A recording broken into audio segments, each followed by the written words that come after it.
ನನ್ನ ಜಮೀನು ವಿಷಯದಲ್ಲಿ ತೊಂದರೆ ಆಗಿದೆ. ಕಚೇರಿಗೆ ಅಲೆಯೋದು ಹೇಗೆ? ಕಾನೂನು ಬಗ್ಗೆ ನನಗೆ ಏನೂ ತಿಳಿಯಲ್ಲ. ಚಿಂತಿಸಬೇಡಿ, ಕಾನೂನು ಇರೋದೇ ನಮ್ಮವರ ರಕ್ಷಣೆಗಾಗಿ. ಅದರ ಅರಿವು ಇದ್ರೆ ಎಲ್ಲ ಸಮಸ್ಯೆಗೆ ಪರಿಹಾರ ಸಿಗುತ್ತೆ. ಹೌದು, ಕಾನೂನಿನ ಅರಿವೇ ಜೀವನದ ಗುರುವು. ನಿಮ್ಮ ಎಲ್ಲಾ ಕಾನೂನು ಪ್ರಶ್ನೆಗಳಿಗೆ ಉತ್ತರ ನೀಡಲು ಜನಧ್ವನಿ 90.8 FM ತರ್ತಿದೆ ವಿಶೇಷ ಕಾರ್ಯಕ್ರಮ ಕಾನೂನು ಸಲಹೆ. ಭೂಮಿ ತಕರಾರು, ಕೌಟುಂಬಿಕ ಸಮಸ್ಯೆ ಅಥವಾ ಸರಕಾರಿ ಸೌಲಭ್ಯಗಳ ಮಾಹಿತಿ ಎಲ್ಲವನ್ನೂ ಸರಳವಾಗಿ ತಿಳಿಯಿರಿ. ತಪ್ಪದೇ ಕೇಳಿ ಕಾನೂನು ಸಲಹೆ. ಪ್ರತಿ ಶುಕ್ರವಾರ ಬೆಳಗ್ಗೆ 10:20ಕ್ಕೆ ಹಾಗೂ ಭಾನುವಾರ ರಾತ್ರಿ 8 ಗಂಟೆಗೆ ನಿಮ್ಮ ಮೆಚ್ಚಿನ ಜನಧ್ವನಿ 90.8 FMನಲ್ಲಿ.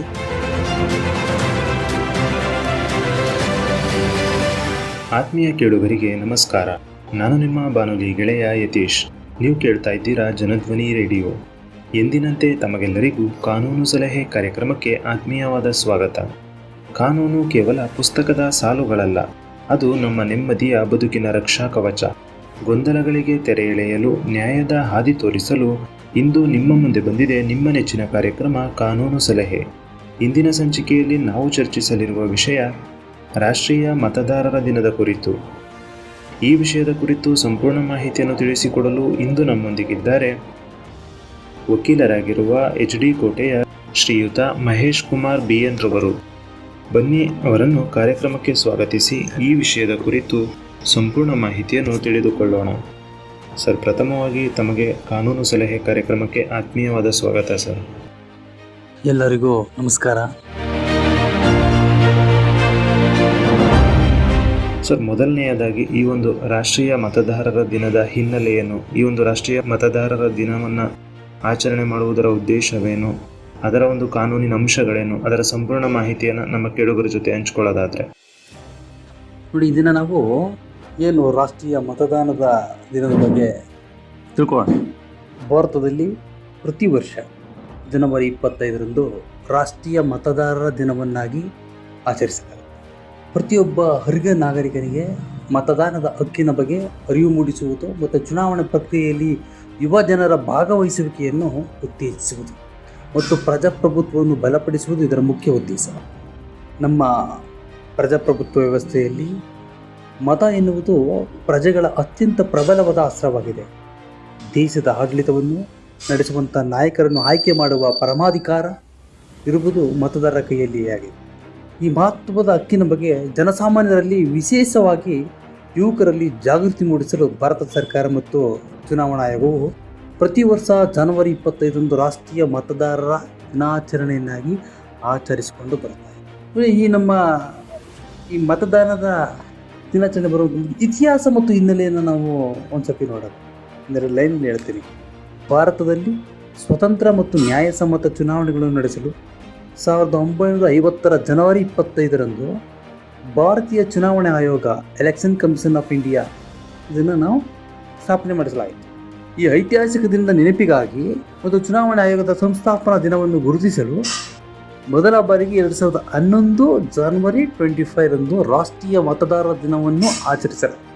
ಅಂದಿನಿಂದ ಇಂದಿನವರೆಗೂ ಮುಂದೆನೂ ಸಹ ನಾವು ಪ್ರತಿ ವರ್ಷ ದೇಶಾದ್ಯಂತ ಈ ದಿನವನ್ನು ವಿಶೇಷವಾಗಿ ಆಚರಣೆ ಮಾಡಿ.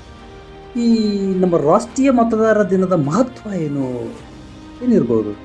ಮತದಾರರ ನೋಂದಣಿ, ಪ್ರತಿ ವರ್ಷ ಹೊಸ ಮತದಾರರ ಸೇರ್ಪಡೆ, 18 ವರ್ಷ ತುಂಬಿದ ಪ್ರತಿಯೊಬ್ಬ ಭಾರತೀಯ ಪ್ರಜೆಯು ಮತದಾರರ ಪಟ್ಟಿಯಲ್ಲಿ ಹೆಸರು ನೋಂದಾಯಿಸಿಕೊಳ್ಳುವಂತೆ ಹೇಳಲಾಗುತ್ತೆ. ಯುವ ಮತದಾರರ ಪಾಲ್ಗೊಳ್ಳುವಿಕೆ, ಪ್ರಜಾಪ್ರಭುತ್ವದ ಭವಿಷ್ಯ ಯುವಕರ ಕೈಯಲ್ಲಿದೆ. ಹೊಸ ಮತ್ತು ಯುವ ಮತದಾರರು ರಾಜಕೀಯ ಪ್ರಕ್ರಿಯೆಯಲ್ಲಿ ಸಕ್ರಿಯವಾಗಿ ಭಾಗವಹಿಸುವಂತೆ ಉತ್ತೇಜನ ಮಾಡಲಾಗಿದೆ. ನೈತಿಕ ಮತದಾನ, that is the very important. ಇವತ್ತಿನ ಒಂದು ಹಂತದಲ್ಲಿ ನಾವು ತಿಳ್ಕೊಬೇಕಾಗಿರೋದು ನೈತಿಕ ಮತದಾನ.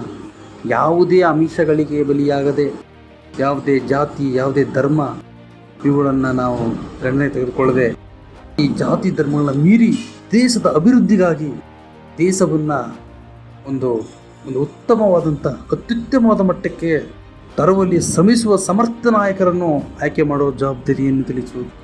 ನಮ್ಮ ಇದರಲ್ಲಿ ಈ ಮತದಾನದ ಅವಶ್ಯಕತೆ, ಅದರ ಜವಾಬ್ದಾರಿ ಎಷ್ಟಿದೆ ಅಂತ ಅಂದರೆ, ಮತದಾನ ಕೇವಲ ನಮ್ಮ ಹಕ್ಕು ಮಾತ್ರವಲ್ಲ, ಅದೊಂದು ಪವಿತ್ರ ಕರ್ತವ್ಯ ಅಂತ ಹೇಳಿದ್ರೆ ತಪ್ಪಾಗಲಾರದು. It's right.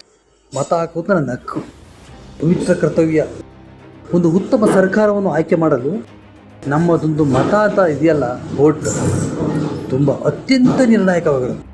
ನನ್ನ ಮತ ನನ್ನ ಭವಿಷ್ಯ ಎಂಬ ಪರಿಕಲ್ಪನೆಯೊಂದಿಗೆ ಪ್ರತಿಯೊಬ್ಬರು ಮತದಾನ ಮಾಡಿದಾಗ ಮಾತ್ರ ಪ್ರಜಾಪ್ರಭುತ್ವವು ಸಾರ್ಥಕವಾಗುವುದು. ಅರ್ಹರಾಗಿದ್ದುಕೊಂಡು ಮತದಾನ ಮಾಡದಿರುವುದು ದೇಶದ ಪ್ರಗತಿಗೆ ಮಾಡುವ ಅನ್ಯಾಯದಂತೆ ಅಂದರೆ ನಾವು ತಪ್ಪಾಗಲಾರದು. ಸರ್ಕಾರದ ಮತ್ತು ಆಯೋಗದ ಉಪಕ್ರಮಗಳು. ಚುನಾವಣಾ ಆಯೋಗವು ಮತದಾನ ಪ್ರಮಾಣ ಪತ್ರವನ್ನು ಹೆಚ್ಚಿಸಲು SVEP-ನಂಥ ಹಲವಾರು ಶೈಕ್ಷಣಿಕ ಮತ್ತು ಜಾಗೃತಿ ಕಾರ್ಯಕ್ರಮಗಳು ಹಮ್ಮಿಕೊಳ್ಳುತ್ತಿದೆ. ಅದಲ್ಲದೆ ಮತದಾರರ ಅನುಕೂಲಕ್ಕಾಗಿ ಸ್ವಿಗ್ಲಿನಂಥ ಮೊಬೈಲ್ ಅಪ್ಲಿಕೇಶನ್ಗಳನ್ನು ಪರಿಚಯಿಸಲಾಗಿದೆ. ಮತದಾರರ ಪಟ್ಟಿಯಲ್ಲಿ ಹೆಸರನ್ನು ಸೇರಿಸಲು, ತಿದ್ದುಪಡಿ ಮಾಡಲು ಆಯೋಗವು ಆನ್ಲೈನ್ ಸೇವೆಗಳನ್ನು ಸಹ ಒದಗಿಸಿದೆ. ರಾಷ್ಟ್ರೀಯ ಮತದಾರರ ದಿನಾಚರಣೆಯು ಕೇವಲ ಒಂದು ಆಚರಣೆ ಸೀಮಿತವಾಗಬಾರದು ಅನ್ನೋದು ಅದರ ಒಂದು ಅಭಿಪ್ರಾಯ. ಪ್ರತಿಯೊಬ್ಬ ಭಾರತೀಯನು ತನ್ನ ಅಮೂಲ್ಯವಾದ ಮತವನ್ನು ಚಲಾಯಿಸುವ ಮೂಲಕ ದೇಶದ ಅಭಿವೃದ್ಧಿ ಮತ್ತು ಪ್ರಜಾಪ್ರಭುತ್ವದ ಮೌಲ್ಯಗಳನ್ನು ಎತ್ತಿ ಹಿಡಿಯುವಂಥ ಪ್ರತಿಜ್ಞೆ ಮಾಡಬೇಕು. ಯಾರೋ ಮತದಾರರು ಮತದಾನದಿಂದ ವಂಚಿತರಾಗಬಾರದು ಎಂಬ ಒಂದು ಉದ್ದೇಶದಿಂದ ಎಲ್ಲರೂ ಒಗ್ಗೂಡಿದಾಗ ಮಾತ್ರ ಈ ನಮ್ಮ ಪ್ರಜಾಪ್ರಭುತ್ವದ ಬೇರುಗಳು ಗಟ್ಟಿಯಾಗಿರಲು ಸಾಧ್ಯ. ಅದಲ್ಲದೆ ನೋಡಿ, ಮೊದಲು ನಾವು ತಿಳ್ಕೋಬೇಕಾಗಿರೋದು ಮತದಾರ ಅಂದರೆ ಯಾರು. ಸಿಂಪಲಾಗಿ ಹೇಳಬೇಕೆಂದರೆ, ಒಬ್ಬ ಮತದಾರ ಅಂತ ಅಂದರೆ ನಮ್ಮ ದೇಶದ ಭವಿಷ್ಯ ನಿರ್ಧರಿಸೋ ಜನ, ನಮ್ಮ ದೇಶದ ಭವಿಷ್ಯ ನಿರ್ಧರಿಸೋ ಸಾಧನ. ನೋಡಿ, ಮತದಾರ ಆಗೋಕ್ಕೆ ಏನೇನು ಅರ್ಹತೆಗಳಿರಬೇಕು. ಮೊದಲನೇದಾಗಿ 18 ವರ್ಷ ತುಂಬಿರಬೇಕು, ಭಾರತದ ಪ್ರಜೆ ಆಗಿರಬೇಕು, ಒಬ್ಬ ವ್ಯಕ್ತಿ ಎಲ್ಲಿ ವಾಸ ಇರ್ತಾನೋ ಆ ಕ್ಷೇತ್ರದ ಮತದಾರ ಪಟ್ಟಿಯಲ್ಲಿ ಅವನ ಹೆಸರಿರಬೇಕು. ಮತದಾರನ ಕೆಲಸ ಏನು ಮಾಡ್ತಾನೆ ಅಂತಂದರೆ, MLA, MP, ಕಾರ್ಪೊರೇಟರ್ ಯಾರು ನಮ್ಮನ್ನು ಆಳಬೇಕು ಅಂತ ಬ್ಯಾಲೆಟ್ ಅಥವಾ EVM-ನಲ್ಲಿ ಬಟನ್ ಒತ್ತಿ ನಿರ್ಧರಿಸ್ತಾನೆ, ಅವನೇ ಮತದಾರ. ಮತದಾರ ಅಂತಂದರೆ ಗೊತ್ತಾಯ್ತಾ, ಒಬ್ಬ ಮತದಾರನಿಗಿರುವಂಥ ಪವರ್ ತುಂಬ ದೊಡ್ಡ ಮಟ್ಟ. ನೋಡಿ, ಯಾರು ಮತ ಚಲಾಯಿಸಬಹುದು? ನಮ್ಮ ದೇಶದ ಯಾವುದೇ ನಾಗರಿಕ, ಯಾವುದೇ ಜಾತಿ, ಲಿಂಗ, ಧರ್ಮ, ಹುಟ್ಟು, ಸಾಮಾಜಿಕ ಸ್ಥಾನಮಾನ ಮಾಡದೆ 18 ವರ್ಷ ತುಂಬಿದ ಎಲ್ಲ ವಯಸ್ಕರು ಸಂವಿಧಾನದ ಮತ ಚಲಾಯಿಸುವ ಹಕ್ಕನ್ನು ಕೊಟ್ಟಿದೆ. ಚುನಾವಣೆ ಮತ್ತು ಮತದಾನ ಒಂದೇ ನಾಣ್ಯದ ಎರಡು ಮುಖಗಳಿದ್ದವು.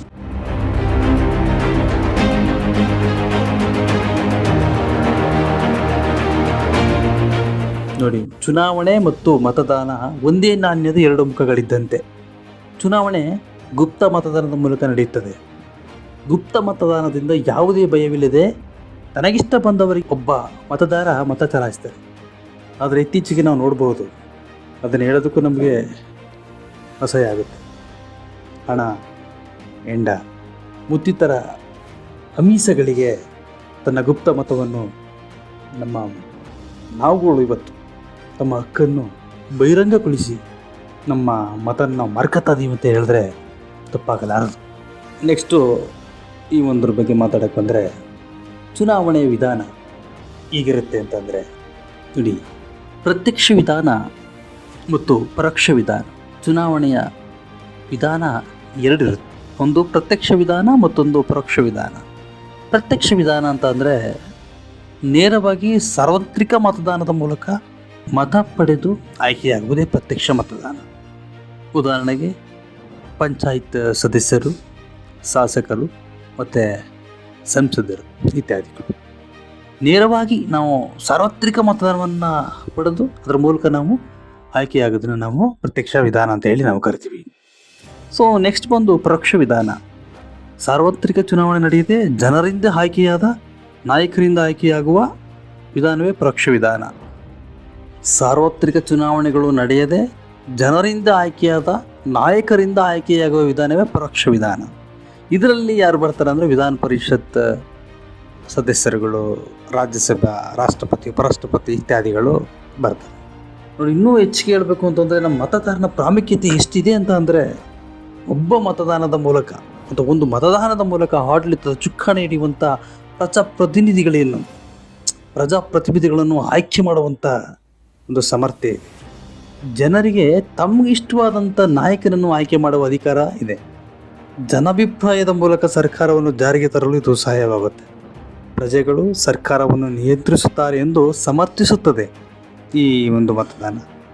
ಮತ್ತು ಕೆಲವೊಂದು ಈ ಒಂದು ಸರ್ಕಾರದ ಬದ್ಧತೆಗಳನ್ನು ನಿರ್ಣಯಿಸುವುದಕ್ಕೆ ಇದೊಂದು ಮಾನದಂಡವಾಗಿದೆ. ರಾಷ್ಟ್ರದ ಭವಿಷ್ಯ ನಿರ್ಮಾಣ ಮಾಡಲು ಸಿಗುವ ಒಂದು ಉತ್ತಮವಾದಂಥ ಅವಕಾಶ.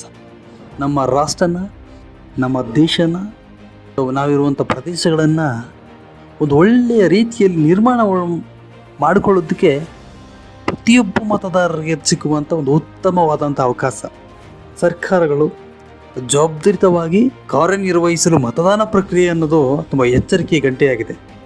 ಆದರೆ ಇತ್ತೀಚಿನ ದಿನಗಳಲ್ಲಿ ನಾವು ನೋಡಿರ್ಬೋದು, ನಮ್ಮ ಮತದಾರರು ಮಾಡುವಂಥ ತಪ್ಪುಗಳು ಯಾವ್ಯಾವು ನಾವೇನು ಪದೇ ಪದೇ ಹೇಳಬೇಕಾಗಿಲ್ಲ. ಒತ್ತಿ ಹಣ ಮತ್ತು ಕುಡಿತ, ಹೆಂಡ, ಉಡುಗೊರೆ ಮತ್ತಿತರ ಅಂಶಕ್ಕೆ ನಾವು ಸಮರ್ಥ ಮತ್ತು ಅರ್ಹ ವ್ಯಕ್ತಿಯನ್ನು ನಾವು ಆಯ್ಕೆ ಮಾಡೋದಲ್ಲಿ ದಾರಿ ತಪ್ತಾ ಇದ್ದೀವಿ. ಕೆಲವೊಂದು ಸುಳ್ಳು ಆಶ್ವಾಸನೆಗಳನ್ನು ಅತಿಯಾಗಿ ನಂಬುತ್ತಿರೋದು, ಸಮಾಜದ ಹಿತ ಮರೆತು ಸ್ವಾರ್ಥಿಗಳಾಗಿ ಚಿಂತೆ ಮಾಡ್ತಾ ಇದ್ದೀವಿ. ಅನ್ಎಜುಕೇಟೆಡ್ ವೋಟರ್ಸ್, ಅನಕ್ಷರಸ್ಥ ಮತದಾರರ ಅಭ್ಯರ್ಥಿಯ ಪೂರ್ವಪರ ತಿಳಿಯದೆ ಮತ ಚಲಾಯಿಸ್ತಿದೆ. ಪ್ರಜ್ಞಾವಂತ ಮತದಾರರ ಸಮಾಜ ವಿರೋಧಿ ಆಲೋಚನೆಗಳು ಬೆಳೆಸಿಕೊಳ್ಳುತ್ತಿರುವುದು ಹಾಗೂ ಸ್ವಾರ್ಥ ಮತ್ತು ಅಧಿಕಾರದ ದಾಹ ಹೆಚ್ಚಿಸಿಕೊಂಡಿರುವುದು. ನಕಲಿ ಮತದಾನ ನಡೆಯುವುದು ತಡೆಯುವಲ್ಲಿ ನಿರಾಸಕ್ತಿ ತೋರುತ್ತಿರುವ ಮತದಾನ. ಎಷ್ಟೋ ಜನಗಳಿಗೆ ನಕಲಿ ಮತದಾನ ನಡೀತಾ ಇರುತ್ತೆ ಅಂತ ಗೊತ್ತಿರ್ತದೆ, ಆದರೂ ಅದಕ್ಕೆ ಸಂಬಂಧಪಟ್ಟಾಗಿ ಯಾವುದನ್ನು ಸಹ ತಡೆಯಲು ಪ್ರಯತ್ನ ಮಾಡದೇ ಇರೋದು ಸಹ ಮತದಾರನ ತಪ್ಪು. ಈ ಒಂದು ವ್ಯವಸ್ಥೆಗೆ ಬೇಸತ್ತು ಮತದಾನದಲ್ಲಿ ಅನಾಸಕ್ತಿ ತೋರುತ್ತಿರುವಂಥ ಯುವ ಜನಾಂಗ ಅಂದರೆ ನಾವು ಯುವಕರು, ಈ ವ್ಯವಸ್ಥೆಯ ಮತದಾನದಲ್ಲಿ ನಾವು ಈ ಥರ ನಡೀತಾ ಇದೆ ಅಂತ ಎಲ್ಲರಿಗೂ ಗೊತ್ತಿರ್ತದೆ ಯುವಕರಿಗೆ. ಆದರೂ ನಾವೇನು ಮಾಡ್ತಾಯಿದ್ದೀವಿ, ಅದ್ರ ಬಗ್ಗೆ ಆಸಕ್ತಿನೇ ವಹಿಸೋದಿಲ್ಲ. ನಮ್ಗೆ ಯಾಕೆ ಅಂತ ಹೇಳಿ ನಮ್ಮ ಪಾಡಿ ನಾವು ಕುಂತಿರ್ತೀವಿ. ರೈಟ್. ಚುನಾವಣಾ ದಿನ ಸಾರ್ವಜನಿಕ ರಜೆ ಇರುವುದರಿಂದ ಮತದಾನ ಮಾಡುವುದು ಬಿಟ್ಟು ಮೋಜು ಮಸ್ತಿಯಾಗಿ ಪ್ರವಾಸ ಹೊರಡುತ್ತಿರುವಂಥ ಎಜುಕೇಟೆಡ್ ಪೀಪಲ್ಸ್. ಇವತ್ತು ಚುನಾವಣೆ ನಡೀಬೇಕು, ಸರ್ಕಾರ ರಜೆ ಘೋಷಣೆ ಮಾಡಿದೆ. ಆದರೆ ನಮ್ಮ ಕರ್ತವ್ಯ ಆ ದಿನ ವೋಟಿಂಗ್ ಮಾಡೋವಂಥದ್ದು, ನಮ್ಮ ದೇಶನ ಅಭಿವೃದ್ಧಿಗೊಳಿಸೋಕ್ಕೋಸ್ಕರ ಪರ್ಫೆಕ್ಟ್ ಪರ್ಸನ್ನ ಸೆಲೆಕ್ಟ್ ಮಾಡುವಂಥ ಒಂದು ಸಮಯ. ಆದರೆ ನಾವುಗಳೇನು ಮಾಡ್ತೀವಿ, ಆ ದಿನ ಟ್ರಿಪ್ ಹೋಗೋದು, ಎಜುಕೇಟೆಡ್ ಪೀಪಲ್ಸ್ಗಳು ಮಾಡುವಂಥ ಇತ್ತೀಚಿನ ಕೆಲಸಗಳು, ಆರಾಮಾಗಿ ಹೋಗಿ ಎಂಜಾಯ್ ಮಾಡೋದು. ಸೊ ಅದಕ್ಕೆ ಬೇರೆ ಬೇರೆ ದಿನಗಳು ಇದನ್ನು ಆಯ್ಕೆ ಮಾಡಿಕೊಂಡು ಮತದಾನದ ದಿನ ನಾವು ಆದಷ್ಟು ನಮ್ಮ ದೇಶದ ಅಭಿವೃದ್ಧಿಗಾಗಿ ಮತ ಚಲಾಯಿಸೋದು ಸರಿ ಅಂತ ಹೇಳ್ಬೋದು.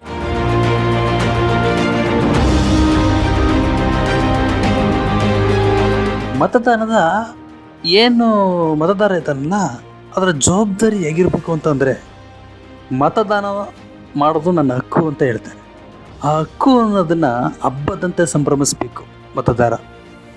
ನಾನು ಅರ್ಹ ವ್ಯಕ್ತಿಗೆ ಮತ ಚಲಾಯಿಸಬೇಕು, ಆ ದಿನ ಬೇಕು ಅಂತ ಹೇಳಿ ಹಬ್ಬ ಅಂತ ಹೇಳಿ ಅವನು ಖುಷಿ ಪಡಬೇಕು. ಆದರೆ ಮತದಾರರ ದಿನ, ಆ ದಿನ ಏನಾಗುತ್ತೆ ಅಂದರೆ ಕುಡುಕರಿಗೆ ಹಬ್ಬ ಆಗುತ್ತೆ. ಸೊ ಜಸ್ಟ್ ಇದು ವಾಸ್ತವ. ಯಾವುದೇ ಒಂದು ಕಳ್ಳದಾರಿ ಅಂದರೆ ಹಣ, ಹೆಂಡ ಇನ್ನಿತರಗಳಿಗೆ ದೂರ ನಿಂತು ಮತ ಚಲಾಯಿಸಲು ನಾವು ಸಿದ್ಧರಾಗಬೇಕು. ಪ್ರತಿಯೊಬ್ಬ ಪ್ರಜೆಯೂ ಮತದಾನ ಮಾಡಬೇಕು. That is compulsory, must and should. ಪ್ರತಿಯೊಬ್ಬರಿಗೂ ಮತದಾನ ಮಾಡಲು ಪ್ರೋತ್ಸಾಹ ನೀಡಬೇಕು. ದೇಶದ ಭವಿಷ್ಯದ ದೃಷ್ಟಿಯಿಂದ ನಾವು ಮತದಾನ ಅವಶ್ಯಕತೆ ತುಂಬ ಇರುತ್ತೆ ಅಂತ ನಾವು ಹುರ್ತ್ಕೋಬೇಕು.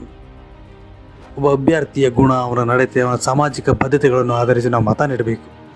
ವಿಶ್ವದ ಅತಿದೊಡ್ಡ ಪ್ರಜಾಪ್ರಭುತ್ವ ರಾಷ್ಟ್ರ ನಮ್ಮ ಭಾರತ. ಇಲ್ಲಿ ಪ್ರಜೆಯೇ ಪ್ರಭು. ಹಣಬಲ, ತೋಳುಬಲ, ಜಾತಿ ಬಲಗಳ ಮೂಲಕ ನಡೀತಾ ಇರುವುದರಿಂದ ರಾಜಕೀಯ ನಾಯಕರು ಇವುಗಳ ಮೂಲಕ ಪ್ರಭಾವಿಗಳಾಗುತ್ತಾರೆ. ಇದರಿಂದ ಪ್ರಾಮಾಣಿಕ ರಾಜಕಾರಣಿಗಳು ಮೂಲೆ ಗುಂಪಾಗ್ತಿದ್ದಾರೆ. ಮತಪತ್ರವು ಬಂದೂಕಿನ ಬುಲೆಟ್ಗಿಂತ ಹೆಚ್ಚು ಶಕ್ತಿಶಾಲಿಯಾಗಿದೆ ಅಂತೇಳಿ ಅಬ್ರಹಂ ಲಿಂಕನ್ ಅವರು ಹೇಳಿದ್ದಾರೆ. ನಾವೊಂದು ಮತಪತ್ರಕ್ಕೆ ಮತ ಹಾಕ್ತೀವಲ್ಲ, ಅದು ಬಂದೂಕಿನ ಬುಲೆಟ್ಗಿಂತ ಹೆಚ್ಚು ಶಕ್ತಿಶಾಲಿಯಾಗಿದೆ ಅಂತ ಹೇಳ್ತಾರೆ. ಅಂತಂದರೆ ಎಷ್ಟು ನೋಡಿ, ಮೈ ಜುಮ್ ಅನಿಸುತ್ತೆ. ಆ ಒಂದು ಅಬ್ರಹಂ ಲಿಂಕನ್ ಅವ್ರು ಹೇಳಿರೋ ಪದಗಳು ಹೇಗೆ ಅನಿಸುತ್ತೆ. ಅದರಿಂದಾಗಿ ನಾನು ಹೇಳೋದಿಷ್ಟೇ, ಈ ಒಂದು ದಿನವನ್ನು ನಾವು ಯುಟಿಲೈಸ್ ಮಾಡಿಕೊಂಡು ಪ್ರತಿಯೊಬ್ಬರು ಮತ ಚಲಾಯಿಸಿ ಅರ್ಹ ವ್ಯಕ್ತಿಗಳನ್ನು ಆಯ್ಕೆ ಮಾಡಿ ನಮ್ಮ ದೇಶನ ಒಂದು ಮುಂದಿನ ಪೀಳಿಗೆಗೆ ತುಂಬ ದೊಡ್ಡ ಮಟ್ಟದಲ್ಲಿ ಒಂದು ದೊಡ್ಡ ಮಟ್ಟದ ಹಂತಕ್ಕೆ ತರುವಲ್ಲಿ ನಾವುಗಳು ಯಶಸ್ವಿ ಆಗಬೇಕು ಅಂತ ಹೇಳ್ತಾ ಈ ಒಂದು ರಾಷ್ಟ್ರೀಯ ಮತದಾನದ ಬಗ್ಗೆ ನಾನು ಅರಿವು ನೀಡ್ತಾ ಇದ್ದೀನಿ.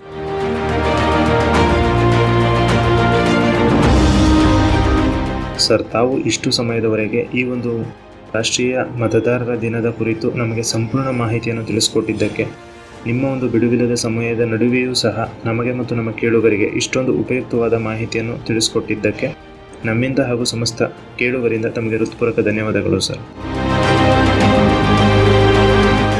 ಕಾನೂನಿನರಿವೇ ಸಂಕಷ್ಟಗಳಿಗೆ ಪರಿಹಾರ. ಇಂದಿನ ಮಾಹಿತಿಯು ನಿಮ್ಮ ಬದುಕಿನ ಯಾವುದೋ ಒಂದು ಸಮಸ್ಯೆಗೆ ದಾರಿದೀಪವಾಗಲಿದೆ ಎಂಬ ನಂಬಿಕೆ ನಮಗಿದೆ. ಹಕ್ಕುಗಳನ್ನು ತಿಳಿಯಿರಿ, ಜವಾಬ್ದಾರಿಯುತ ನಾಗರಿಕರಾಗಿರಿ.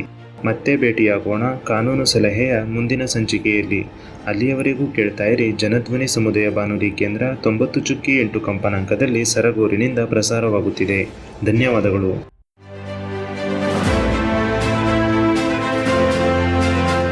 ಅಯ್ಯಯ್ಯೋ, ನನ್ನ ಜಮೀನು ವಿಷಯದಲ್ಲಿ ತೊಂದರೆ ಆಗಿದೆ. ಕಚೇರಿಗೆ ಅಲೆಯೋದು ಹೇಗೆ? ಕಾನೂನು ಬಗ್ಗೆ ನನಗೆ ಏನೂ ತಿಳಿಯಲ್ಲ.